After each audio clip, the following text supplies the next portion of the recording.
Hello everybody, welcome to Civil Staff Himachal. Today we are going to discuss another important session over current affairs. As we have discussed last week current affairs, and I hope you enjoyed our lecture and learned number of things which could help you to crack your prelims exam. You need to go through, you need to revise all the weekly current affairs through our sessions.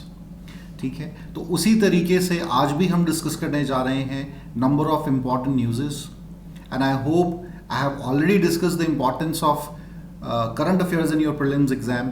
ये वो section नहीं है जिसे आप lightly लें. It's a kind of section which could help you lot to qualify your prelims. और हर दिन आपको मेहनत करनी पड़ेगी. Every day you need to work hard, every day you need to go through with current न्यूज़ेस. Alright, other than this, I would like to share with you that every Saturday at 8 PM हमारे current affairs के जो lecture हैं आप सुन सकेंगे. साथ ही साथ जो PDFs हैं वो भी हमारे टेलीग्राम चैनल पे अपलोड हो जाएंगे. लास्ट वीक का जो PDF है वो भी आपको हमारे टेलीग्राम चैनल पे मिल जाएगा. तो चलिए शुरू करते हैं आज का current affairs session. So the very first news which I would like to discuss with you is from economy session. RBI announces the second tranche of purchase under GSAP 1.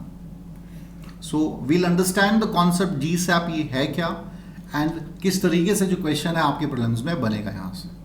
So GSAP जो है stands for Government Security Acquisition Program 1.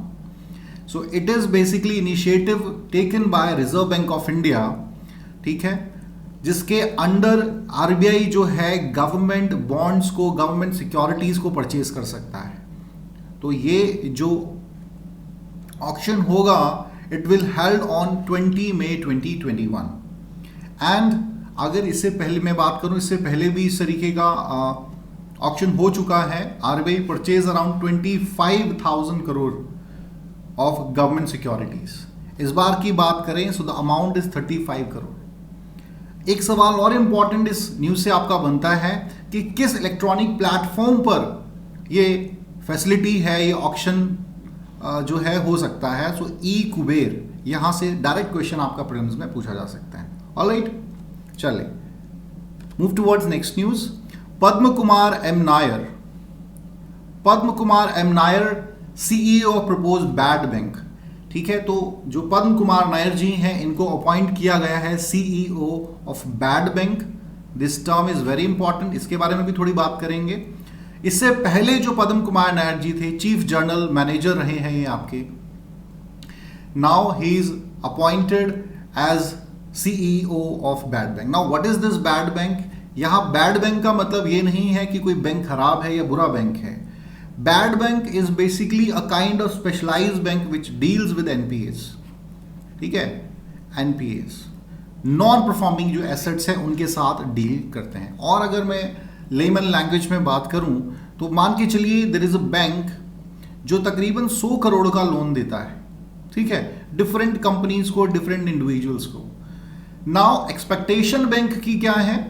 That they will get this money back with interest, but recovery होती है तकरीबन 80 करोड़ की. All right, now ये जो remaining 20 crore rupees होंगे it is called NPA. ठीक है, नाउ बैंक्स को बहुत बर्डन, बहुत प्रॉब्लम्स फेस करनी पड़ती थी टू रिकवर दिस मनी. ठीक है, नाउ दिस एनपीए जो है वो सीधे आपके डाल दिए जाएंगे बैड बैंक में. All right, now bad bank is specialized to deal with this kind of NPAs और to recover money कैसे करना है उनका काम ही ये होगा. so I hope कि आपको समझ आया होगा. बहुत इंपॉर्टेंट है दोनों ही चीजें. तो सीधा सवाल तो प्रीलिम्स में आपका अपॉइंटमेंट से भी बन सकता है एंड कॉन्सेप्ट के बारे में भी पूछा जा सकता है. Next is Ayush ministry launch nation wide campaign for Ayush 64 and Kabasura Kudineer. So these are medicines which help a lot to recover from COVID-19, especially अगर माइल्ड और मॉडरेट जो पेशेंट्स हैं उनके लिए बहुत हेल्पफुल है. सो ये जो ड्रग है ये डेवलप किया गया है central council of research in Ayurvedic sciences. Alright, other than this जो काबासूरा आपका कुडनीर है, ये सिद्धा जो कि एक ट्रेडिशनल मेडिसिन है, one of the oldest system of medicine in India, which originated in south India. तो ये दोनों ही जो मेडिसिन है आयुष, मिनिस्ट्री ऑफ आयुष ने रिकमेंड की है, प्रमोट किया है एंड डिस्ट्रीब्यूट करने की बात की है। तो ये जरूर ध्यान में रखेंगे आप दोनों ही। नेक्स्ट हम बात करेंगे project Medicap. So project Medicap was also in news and I would say कि ये जो प्रोजेक्ट है, इस तरीके के प्रोजेक्ट हैं जो हैं भारत में, ये नहीं कि पैंडेमिक पीरियड है तो ही है, it should be in India. It's such a large nation and बहुत से लोग जो इंटीरियर में हैं, गांव में रह रहे हैं, उनको मेडिकल हेल्थ फैसिलिटीज नहीं मिल पाती हैं proper. So these are the Medicap, जो कि एक पोर्टेबल हॉस्पिटल यूनिट्स होंगी जो कि कहीं भी पोर्ट की जा सकती हैं। Alright, so it could help a lot patients और अच्छी मेडिकल फैसिलिटीज या basic medical facilities, medicine, health checkups provide कराने में, specially in this Covid period. तो बहुत ही हम कह सकते हैं इट इज लाइक पैनिका। ठीक है, सो यहां से न्यूज पूछिए, यहां से आपके एग्जाम में, परीक्षा में सवाल पूछा जा सकता है। नेक्स्ट है प्रधानमंत्री वंदन योजना। प्रधानमंत्री वंदन योजना, it was also remain in news. तो मैनेजिंग डायरेक्टर जो है ट्राइफेड के, रिसेंटली उन्होंने प्रधानमंत्री वंदन योजना के बारे में जिक्र किया, उसकी इंपॉर्टेंस के बारे में बताया कि किस तरीके से जो ट्राइबल लोग फॉरेस्ट रीजन में रह रहे हैं उनकी लाइफ में चेंज लाने में मदद की है। So this scheme was initiated by ministry of tribal affairs, ठीक है, इन 2018 under the forest right act of 2005। तो ये 2000 के जो फॉरेस्ट राइट्स एक्ट है उनके अंडर ये प्रोविजन है। बेसिकली एम क्या है इसका कि जो माइनर फॉरेस्ट प्रोड्यूसर्स हैं उनका ज्यादा से ज्यादा बेनिफिट जो है वहां के ट्राइबल लोगों को मिल सके। ऑलराइट, तो सवाल यहां से पूछा जा सकता है अबाउट प्रधानमंत्री वंदन योजना। नेक्स्ट है Rabindranath Tagore. So such a eminent personality and his 160 birth was commemorate by whole nation. उनकी 160वीं जयंती को 7 मई 2021 को सेलिब्रेट किया गया। बहुत ही महान व्यक्तित्व रहे हैं रविंद्रनाथ टैगोर जी, चाहे एज अ नेशनलिस्ट हम बात करें, एज अ पोएट राइटर बात करें, एज अ म्यूजिशियन हम बात करें। And he was also name by different, famous by different names. गुरुदेव, कहीं उन्होंने कवि गुरु कहा, विश्व कवि कहा। ठीक है, तो रविंद्रनाथ टैगोर हैं, बहुत ही एक फेमस पर्सनालिटी इंडिया की रहे हैं और रविंद्र संगीत को भी उन्होंने प्रोड्यूस किया है। तो उनके करंट में जो सवाल अभी बनेगा वो तो हमारा सिर्फ यही बनेगा कि उनकी जो जयंती है, कौन सी जयंती उनकी सेलिब्रेट की गई है and on which day it is celebrated. Next is birth anniversary of Maharana Pratap. So Maharana Pratap is also one of the greatest warriors of India. अगर मैं 10 योद्धाओं की बात करूं भारत के सबसे महान, उनमें महाराणा प्रताप जी का नाम भी आता है। So his 481st birthday was celebrated, commemorate his achievements as a nationalist. We could say that कि उस समय राजपुताना के तकरीबन सभी राजपूत रूलर जो थे, they bow down in front of Mughal Empire except the Mewar princely state, क्योंकि वहाँ महाराणा प्रताप जी का वजूद था। And because of that, the battle of Haldi Ghati took place in 1576 against Akbar. चलिए, नेक्स्ट है आपका माइक्रोमाइसिस। सो ये भी बहुत खबरों में रहा। It's a fungal disease basically, और ज्यादातर ये किन में पाई जा रही है? ये पाई जा रही है आपके कोविड पेशेंट्स में। कोविड पेशेंट जो रिकवर भी हो गए हैं इस फेटल डिजीज से सफर कर रहे हैं। It is also called black fungus. ठीक है, ब्लैक फंगस भी से कहा गया है। आप इमेज में देख सकते हैं कितनी फेटल ये डिजीज है, और गुजरात में almost 30 people lost their leave because of this. इसके अलावा जो डायबिटिक पेशेंट हैं, ज़्यादातर उन लोगों में है जिनमें कोई ऑलरेडी कोई ना कोई हेल्थ इश्यूज है। डायबिटिक पेशेंट्स हैं, प्रिलिमिनरी डिजीज जिनको है, इस तरीके की जो लोग समस्याएं झेल रहे हैं, प्रॉब्लम्स झेल रहे हैं, बीमारियों से ग्रसित हैं, उन पर ये ज़्यादा अटैक कर रही है। नेक्स्ट न्यूज़ की तरफ बढ़ते हैं। National technology day which is celebrated on 11th में। सो बहुत इंपॉर्टेंट है ये। इंपॉर्टेंट डेज आपको सभी याद रहने चाहिए, डायरेक्ट पूछे जा सकते हैं। और बेसिकली दो ही इंपॉर्टेंट सवाल आपके डेट से बनते हैं, एक तो आप कब मनाया जाता है और दूसरा थीम उसकी क्या है। सो थीम है science and technology for a sustainable future. Alright, अगर बात करें why we celebrated it, so basically दो रीजन है। इसी दिन पोखरण न्यूक्लियर टेस्ट किया गया था 1998 में। Alright, other than this, to commemorate all the achievements what a scientist have done for such a long time, और जितनी भी 50-70 सालों में हमने साइंस एंड टेक्नोलॉजी में इन्वेंशंस की हैं, अचीवमेंट्स हासिल की हैं, वो काबिल तारीफ है। नेक्स्ट हम बात करेंगे साइनोफार्म कोविड-19 वैक्सीन। सो रिसेंटली ये भी खबरों में रही है। ये जो वैक्सीन है डेवलप की गई है चाइना द्वारा, और जो इंपॉर्टेंट इसे बना देती है वो है कि वर्ल्ड हेल्थ ऑर्गेनाइजेशन ने इमरजेंसी यूजेस के लिए इसको अप्रूव किया है। भारत में भी इस तरीके की मेडिसिन है कोवैक्सीन, जो कि डेवलप की गई थी भारत बायोटेक इंडिया के द्वारा with the help of national institute of virology. ठीक है, तो ये सिंपल मेडिसिन का नाम आप याद रखेंगे कि चाइना ने इसे डेवलप किया है। ऑलराइट, हालांकि चाइना पर थोड़ा ट्रस्ट करना मुश्किल है। नेक्स्ट है हाकी पीकी ट्राइब। सो ये ट्राइब भी खबरों में रहा है। ठीक है, इस पर्टिकुलर ट्राइब में, जो कि कर्नाटका में है आपका, बहुत से कोविड केसेस निकल कर आए। ठीक है, और सक्सेसफुली सर्वाइव कर गए लोग। So it's a big thing, it should be appreciated. Alright, Hakki Pikki जो है, it is basically a semi nomadic tribe in this region, और ये बेसिकली स्केड्यूल ट्राइब में आता है कर्नाटका के, और इसके अलावा भी इसकी अपनी एक पहचान है पूरे रीजन में। ऑलराइट, सो सिर्फ करंट से ही सवाल नहीं, कई बार करंट की किसी न्यूज से सवाल पूछा जा सकता है कि हाकी पीकी ट्राइब के बारे में इनमें से कौन सा फैक्ट सही नहीं है या है। ऐसे भी सवाल आपकी एग्जाम में पूछा जा सकता है। चलिए आगे बढ़ेंगे।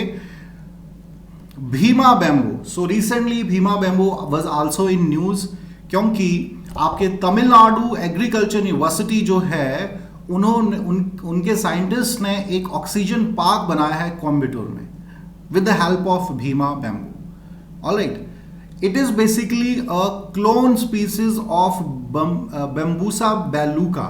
ये जरूर टर्म आप नाम याद रखेंगे, one of the species of bamboos.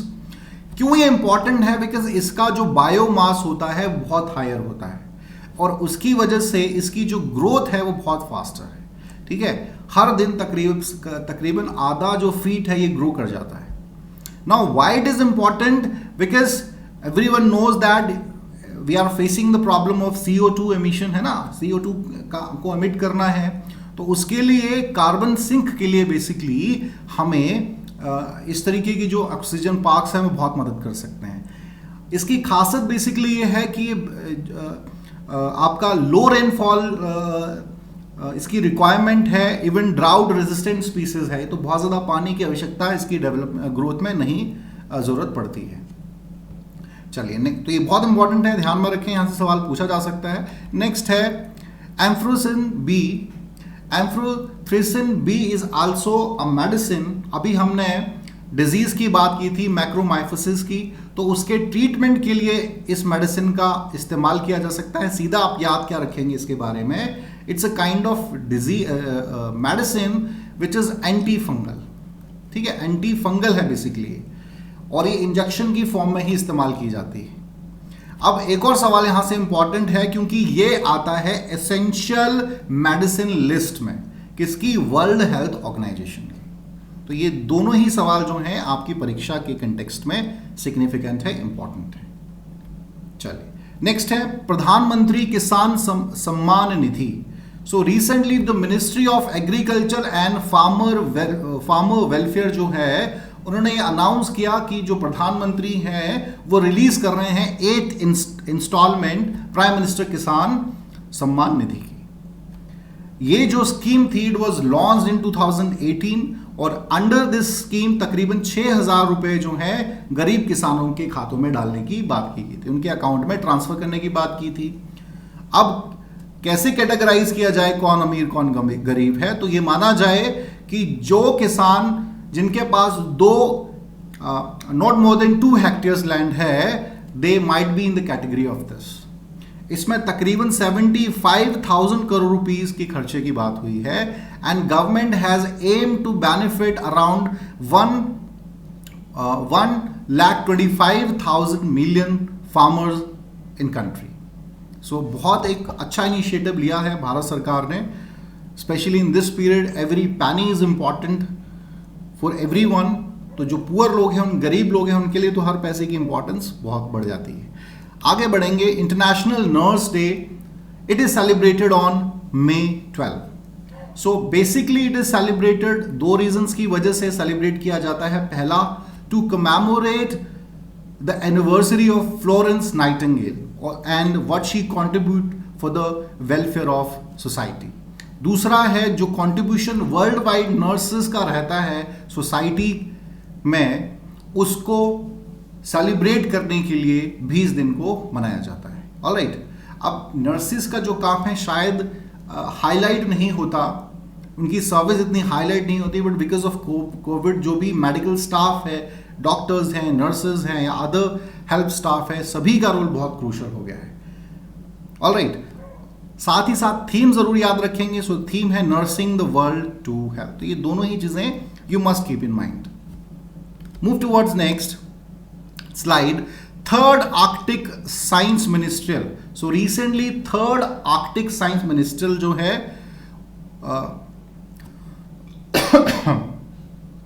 Third Arctic जो साइंस मिनिस्ट्रियल है उसकी मीटिंग हुई है अंडर आर्कटिक काउंसिल अमिड ये जो नेशन इंपॉर्टेंट है लाइक कनाडा, यूएसए, नॉर्वे या स्कैंडिनेवियन नेशंस के साथ आते हैं, रशिया है.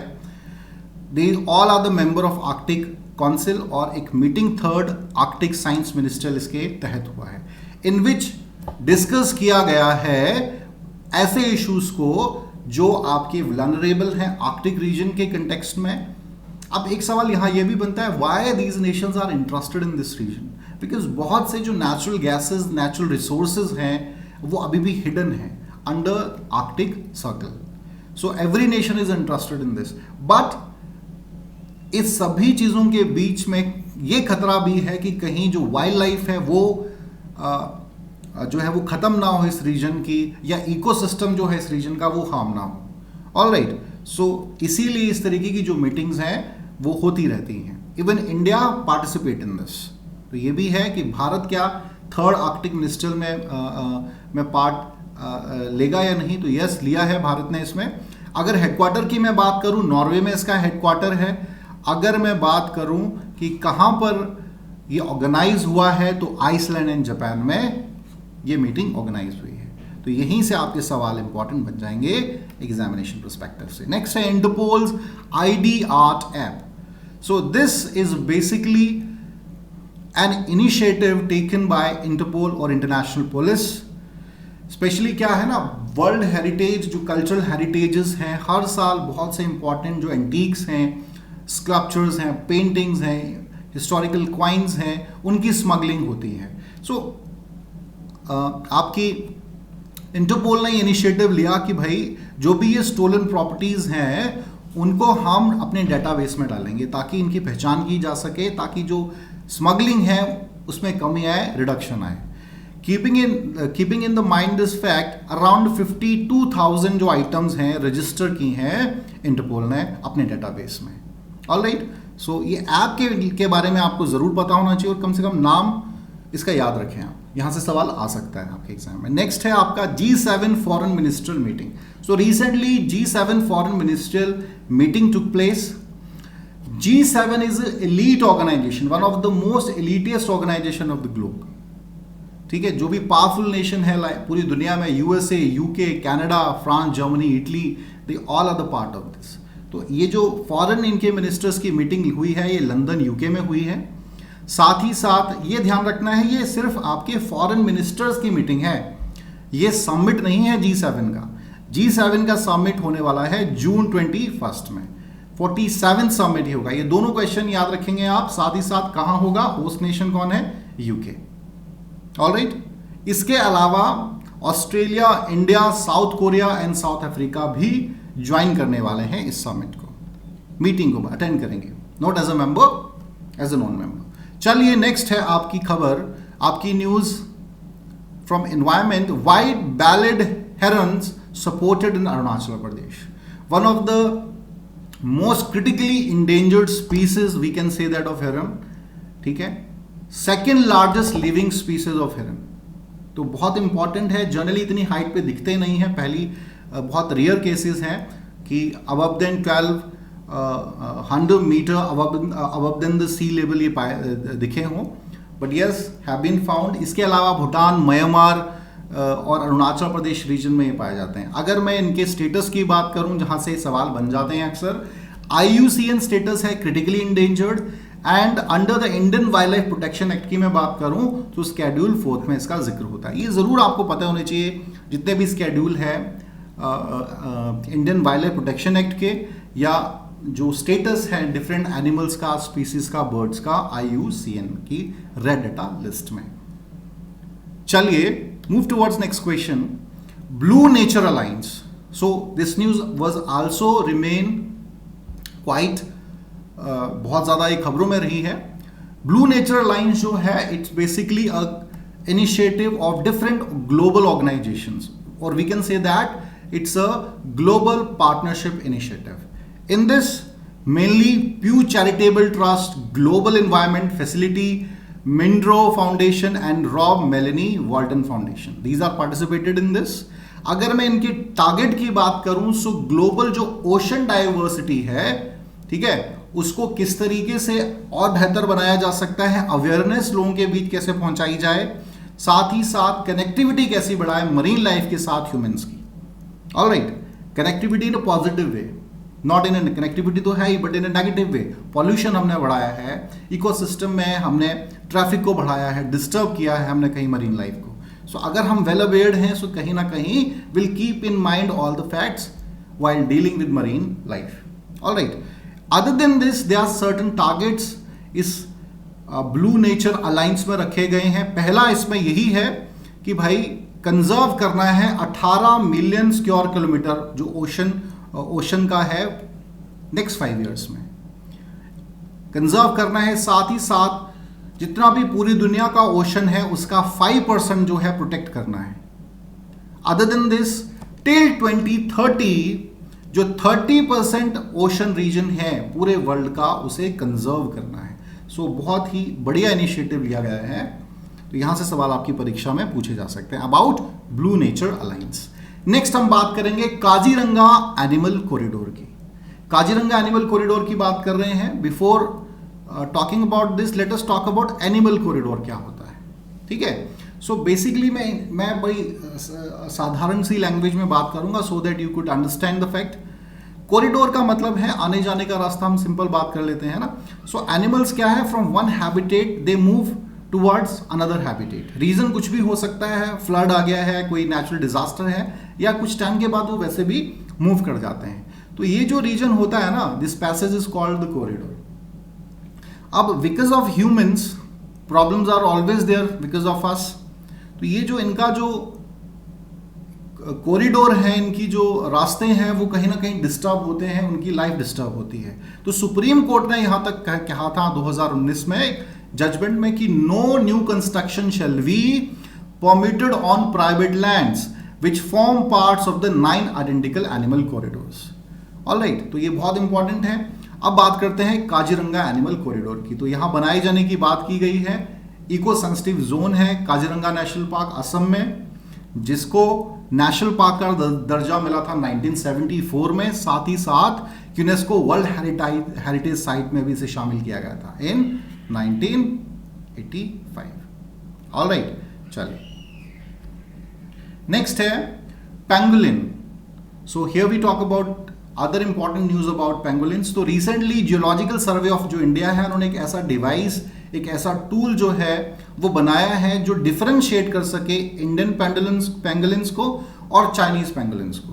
बेसिकली बहुत शाय नेचर का ये एनिमल होता है. एरिड रीजन, हिमालयन रीजन और north eastern region of India में पाया जाता है. ठीक है, इसके अलावा बांग्लादेश, पाकिस्तान, श्रीलंका, नेपाल में भी कुछ स्पीसीज इनकी दिखती हैं. अगर मैं इनके स्टेटस की बात करूं, सो IUCN स्टेटस इनका इंडेंजर्ड है, और Indian wild life protection act 1972 में इसका जिक्र जो है शेड्यूल 1 में आता है. मतलब बहुत ही, अगर किसी तरीके की हानि पहुंचाई जाती है पैंगोलिन्स को, तो बहुत ही स्ट्रिक्ट जो है पनिशमेंट्स गवर्नमेंट ऑफ इंडिया ने निर्धारित की हुई हैं। Move towards next news, global methane assessment. So United Nation की रिपोर्ट के अकॉर्डिंग बहुत ज़रूरी है कि एमिशन हो मीथेन गैस का, ठीक है। इसके कंटेक्स्ट में एक रिपोर्ट पेश की है जिसका टाइटल है global methane assessment, benefits costs of mitigating methane emission. Under this report जो सबसे हाईलाइटेड बात कही गई है वो यही है कि मीथेन गैस का एमिशन होना चाहिए हर कीमत पर अराउंड 45% 2030 तक, ठीक है। ये बहुत जरूरी है, अदरवाइज क्लाइमेट चेंज से रिलेटेड समस्याएं आने वाले समय में फेस करनी पड़ेंगी। This initiative has been taken by climate and clear air coalition और इसका सदस्य इंडिया है। चलिए, तो यहां से कुछ सवाल बन जाएंगे आपके इस रिपोर्ट से रिलेटेड। इंडिया के कंटेक्स्ट में रिपोर्ट का मेन सेंट्रल आइडिया क्या है वो पूछा जा सकता है। ऑलराइट, चलिए नेक्स्ट है, volcano eruption occurs in Indonesia, Mount Sinabung. So Mount Sinabung जो है इंडोनेशिया में एक माउंटेन है जो कि volcanic mountain, we can say that, which remained dormant for around 400 years. Now 10 सालों में इसमें जो है फॉर्मेंट देखने को मिली है। First it erupted in 2010, then 14, then 16 and now in 2021। तो जो अभी इरप्शन हुआ है इसकी जो एशेज हैं वो तकरीबन 3 किलोमीटर हाई स्काई की तरफ गई हैं, तो इससे अंदाजा लगा सकते हैं कितना हार्मफुल ये रहा। ऑलराइट, चलिए यहां से सवाल पूछा जा सकता है अबाउट इरप्शन से रिलेटेड भी सवाल आ सकता है कि कहां हुआ है रिसेंटली, या पर्टिकुलर अबाउट माउंट सिनाबंग की किस देश से इसका संबंध है, रिलेशन है। Move towards next, NASA's OSIRIS REx mission to begin return from asteroid Bennu. So recently खबरों में रहा, कुछ समय पहले नासा ने ओसाइरस रेक्स मिशन अपना भेजा था to study the Bennu asteroid, जो कि सबसे नियरेस्ट एस्ट्रॉइड माना जाता है अर्थ के। It is just 200 million miles away from earth, तो सबसे नियरेस्ट यही है। कुछ सैंपल भी कलेक्ट किए हैं इसने वहां से, साथ ही साथ जो स्टडी जो भी इसने वहां से की होगी उसके बारे में जानकारी मिलेगी। ऑलराइट, तो ये बहुत इंपॉर्टेंट है साइंस एंड टेक के हवाले से, तो जरूर इस न्यूज से भी गो थ्रू हो। नेक्स्ट है SpaceX Doge 1 mission to the moon. दो इसमें इंपॉर्टेंट है स्पेस एक्स केस की। पहला कि ये एक कमर्शियल पेलोड है जो कि फंडेड किया गया है क्रिप्टो करेंसी द्वारा, क्रिप्टो करेंसी में से फंड किया गया है। साथ ही साथ ये जो लॉन्च किया जाएगा इट वाज लॉन्च इन 2022। ये दोनों जो फैक्ट हैं अबाउट डोज 1 मिशन जो कि मून में भेजा जाएगा स्पेस एक्स द्वारा, आप जरूर याद रखेंगे। बहुत ज्यादा इसमें और समझाने वाला फैक्ट है नहीं। नेक्स्ट है याओगेन सैटेलाइट्स, ठीक है। याओगेन जो सैटेलाइट्स हैं रिसेंटली लॉन्च की गई चंगेजी 2 सी रॉकेट के द्वारा सीचैंग सैटेलाइट लॉन्च सेंटर से। तो चाइना का ये जो याओगेन सैटेलाइट है इस पर बहुत सी इंटरनेशनल ऑर्गेनाइजेशन ने अपना व्यू देते हुए कहा that it is a reconnaissance satellite और a spy satellite which is basically used by military और इंटेलिजेंस। हालांकि इस क्लेम को नकारते हुए चाइना ने कहा that we use this Yaogan satellite for land survey, ठीक है, crop yield, scientific experiment and disaster monitoring के लिए हम इस्तेमाल करने जा रहे हैं। तो थोड़ा सा चाइना पे हमेशा से ही विश्वास नहीं रहता है, but yes this is what China have done. और बहुत China is moving by leaps and bound in the field of science and technology. If we are talking about last 20 years, बहुत तेजी से आगे बढ़ा है चाइना। तो ऑफ कोर्स ये सवाल भी आपके परीक्षा में पूछा जा सकता है, इंपॉर्टेंट है। नेक्स्ट बढ़ेंगे, report of global green house gas emission. एक ही इंपॉर्टेंट फैक्ट इसमें है, वो है आपका भारत का स्थान क्या है। So India is the 3rd largest emitter of green house gases. अगर मैं बात करूं ग्रीन हाउस गैसेस की, तो क्योटो प्रोटोकॉल जो था आपका, उसमें 6 इंपॉर्टेंट जो गैसेस थी उनका जिक्र किया जाता है। एंड दीज गैसेस जो हैं जो हार्मफुल हैं आपकी ग्रीन हाउस गैसेस, ये वो गैसेस हैं, कार्बन डाइऑक्साइड है, मीथेन है, मीथेन का पहले भी जिक्र किया था हमने, नाइट्रोस ऑक्साइड है, हाइड्रोफ्लोरोकार्बन है, परफ्लोरोकार्बन है या सल्फर हेक्साफ्लोराइड है। इन सभी गैसेस का इंपॉर्टेंट रोल है ग्रीन हाउस गैस एमिशन में। ऑलराइट, तो ये भी इंपॉर्टेंट है। The question might be ask from this कि भारत का कौन सा स्थान है, क्योंकि करंट का तो मेन यही सवाल आपका बनता है। बट अदर देन दिस सवाल आपका इन गैसेस से बन सकता है। साथ ही साथ जो रिसर्च है, फर्म जिसने ये आपका रिलीज की है report, that is called rhodium group. Rhodium group ने की है, ये भी जरूर याद आप रखेंगे। All right, move towards next news. Laureus world sports award 2021, ठीक है, तो ये कहाँ हुआ है, सीधा सवाल आपको याद रखना है। सेवाइल स्पेन में इसका ऑर्गेनाइजेशन हुआ 2021 में। दूसरा, क्यों ये सेलिब्रेट किया जाता है? It is basically to appreciate the efforts of sportsmanship. जो अचीवमेंट्स हैं किसी एक इंडिविजुअल या टीम की एक साल के अंदर, उसको अप्रिशिएट करने के लिए अवार्ड दिया जाता है। मितू बुशी मर्सिडीज बेंज जो है इसके सपोर्टर हैं। और अगर मैं भारत के कंटेक्स्ट में बात करूं तो सचिन तेंदुलकर को 2020 में ये अवार्ड दिया गया था। ऑलराइट, तो ये सवाल आपके इस न्यूज से बन जाते हैं। Next is ICC test ranking 2021। So ICC test ranking की भी लिस्ट जारी हुई है। If I am talking about team, so India top the game, Bharat प्रथम स्थान पर है। बहुत अच्छी बात है, सीधा सवाल आपका परीक्षा में बन जाएगा। If I am talking about the players, so Kane Williamson जो है उनका नाम आता है टॉप में। आपको बेसिकली यही याद रखना है, ठीक है। टेस्ट बॉलिंग की मैं बात करूं, पैट ऑस्ट्रेलियन जो गेंदबाज हैं आपके बॉलर हैं पैट कमिंस, उनका नाम आता है। If I am talking about allrounder player, so Jason Holder का नाम यहां पर आता है, ठीक है। तो भारतीय कोई भी प्लेयर इसमें टॉप नहीं है। हालांकि आर अश्विन दूसरे स्थान पर है अगर बॉलिंग की बात की जाए, और ऑलराउंडर की बात करें तो रविंद्र जडेजा जी का नाम आता है थर्ड नंबर पे। सो आईसीसी टेस्ट रैंकिंग की ये रिपोर्ट है। नेक्स्ट है हिमाचल से न्यूज है। 6 oxygen plants are sanction for HP. Central government ने रिसेंटली ये कहा है कि सैंक्शन किए हैं 6 प्लांट लगाए जाएंगे डिफरेंट पार्ट्स ऑफ हिमाचल। कौन कौन सी ये एरियाज हैं? पालमपुर में ये लगेगा सिविल हॉस्पिटल में, जोनल हॉस्पिटल मंडी रोडू खनेरी में, तथा साथ ही साथ डॉक्टर वाई.एस. परमार हॉस्पिटल जो है आपका नाहन में, एंड रीजनल हॉस्पिटल सोलन। तो ये सभी नाम आपको जरूर पता होने चाहिए। You must aware about it. Prelims में, इवन मेंस में भी ये आपको फैक्ट लिखने में मदद करेगा। It will help, adequate help हम कह सकते हैं ऑक्सीजन के कंटेक्स्ट में।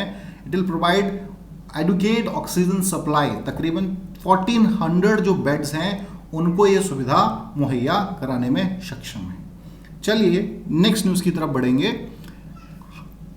Himachal register highest GST collection. तो ये भी एक फैक्ट इंपॉर्टेंट हो जाता है। रिसेंटली जो हमारा एक्साइज एंड टैक्सेशन डिपार्टमेंट है उसने तकरीबन 642 करोड़ का रेवेन्यू जो है कलेक्ट किया है। If I am talking about April month last year से कंपेयर करें तो 76 करोड़ रुपया ही रेवेन्यू कलेक्ट किया जा सका था। हालांकि लास्ट ईयर की कंडीशन और भी वर्स थी, but despite the fact it's a huge achievement and it will help जो फाइनेंशियल ईयर है उसमें बहुत मदद करता है। फाइनल जो फाइनेंशियल ईयर का डेटा आता है। Alright, so here we complete our today's session. I hope कि बहुत सी नई चीज़ें आपको पता चली हो, बहुत से फैक्ट्स जो हैं which might you have problem to understand, आपको समझ आई हो, and it or this session will also help you to revise your weekly current affairs.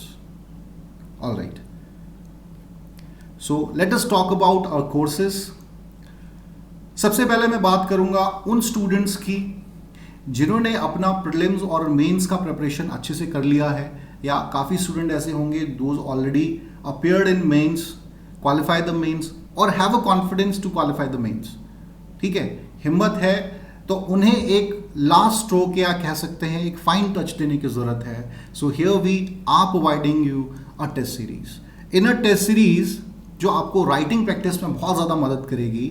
9 sectional आपके सेट रहेंगे, 9 फुल लेंथ और 2 आपके ऐसे टेस्ट इसमें इंक्लूड होंगे and it will just cost 8500 rupees.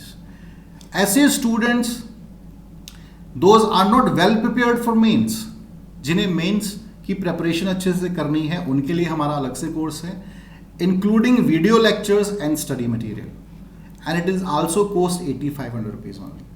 All right, and if I'm talking about those students thinking about appearing in this exam और शुरुआत करने की सोच रहे हैं, तो उनके लिए हमारा कॉम्प्रिहेंसिव कोर्स है including prelims and mains. Full length course है ये, जिसमें वीडियो लेक्चर्स हमारे इंक्लूड होंगे, स्टडी मटेरियल हमारा इंक्लूड रहेगा, साथ ही साथ टेस्ट सीरीज हमारी प्रीलिम्स एंड मेंस की इंक्लूड रहेंगी, and it just cost 22,500 rupees. All right. So here we complete our today's session. ज़रूर रिवाइज कीजिएगा इन सभी क्वेश्चंस को, नोट्स अपने मेंटेन रखिए ताकि अच्छे से आप अपना प्रीलिम्स कर पाएं। अवेल दिस टाइम, ठीक है, इतना समय आपको पढ़ने को मिला है, आई डोंट थिंक सो कि ऐसा जो मौका है फिर आपको मिलने वाला है। ऑल राइट, चलिए, थैंक यू वेरी मच।